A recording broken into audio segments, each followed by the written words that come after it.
Hi mga ka-homemakers! May bago dumating sa Lazada ang spinning mop with bucket.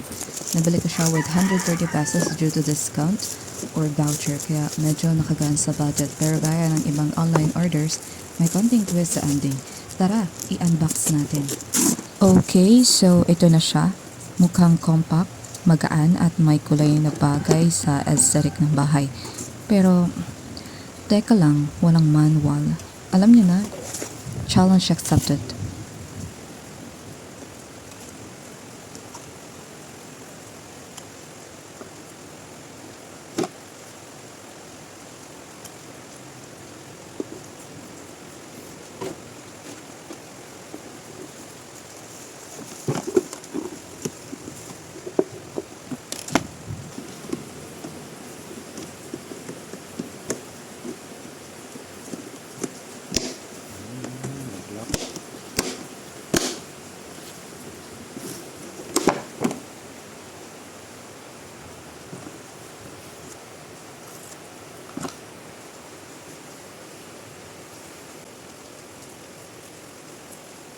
Problema dito.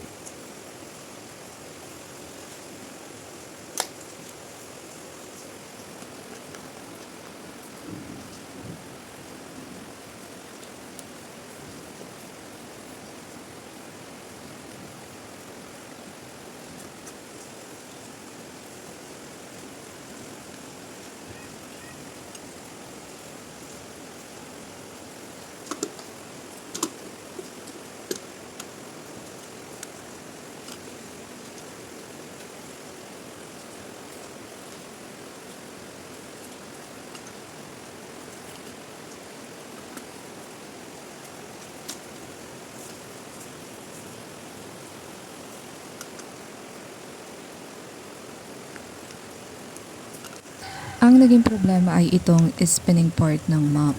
Hindi siya umiikot ng maayos, so DIY mode tayo. Tinanggal namin yung tornilyo, tapos inalis yung metal na bilog na pampasikip. Parang surgical operation. Kadalasan kasi ganito ang nagiging problema sa mga spinning mop. Meron naman na ayos naman yung pampasikip niya kasi sadya na siyang maluwag. Dali pa rin masira kasi itong part na to.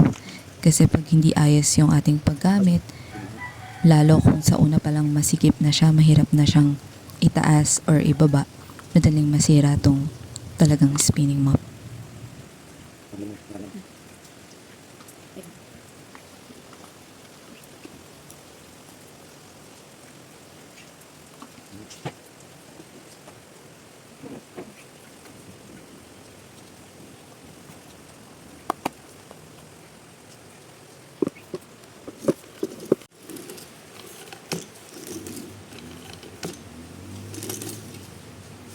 After a few trial and error, binaliktad namin yung metal na pampasikip para hindi agad masira at maiwasan ang friction sa spinning part.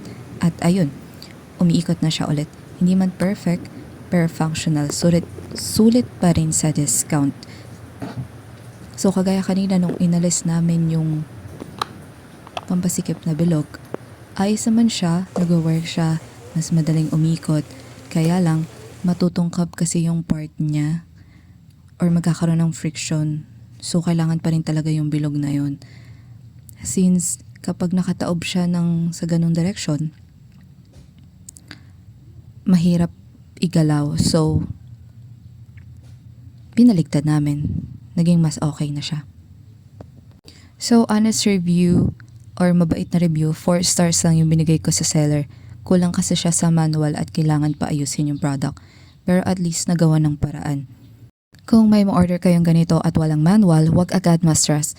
I-check nyo muna kung may mga parts na pwedeng i-adjust at kung may tools kayo sa bahay, malaking tulong yan. Sa panahon ngayon, kailangan madiskarte. Minsan ang mop, hindi lang panglinis, pang-test din ng patience. Salamat sa panonood mga ka-homemakers. Like, share, and comment kung may similar experience kayo. Kita-kits sa next unboxing.